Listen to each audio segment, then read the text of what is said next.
झाडीपट्टीचा जिल्हा म्हणून ओळखला जाणारा भंडारा जिल्ह्यातील वृद्ध कलाकारांसाठी पेन्शन योजना सरकारने लागू केली आहे। मात्र गेल्या 4 वर्षापासून जिल्हा निवड समिती गठीत न झाल्याने ते आपल्या न्यायिक मागण्यांपासून वंचित आहेत। परिणामी पेन्शन योजनेसाठी तत्काळ जिल्हा निवड समिती गठीत करावी या मागणीला घेऊन प्रबोधनकार कला साहित्य संघटनेतर्फे संगीतमय आंदोलन करण्यात आले। तसेच विविध मागण्यांचे निवेदन जिल्हाधिकारी यांना देण्यात आले आहे।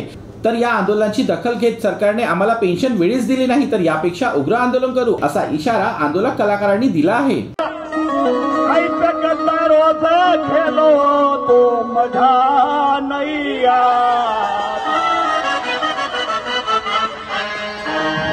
तो बांधवानो, मी तुमच्या समोर पोवाडा गाऊन एक शंकर पार्वतीचे ज्यानं आपला चौसर भाज्याचा खेळ खेळला तो म्हणू चौसर भाज्याचा खेळ म्हणतो तुम्हाला पार्वती आणि शंकर आणि कसं चौसर भाज्याचा खेळ वाटला हा हे मी तुमच्या समोर सादर करत आहे।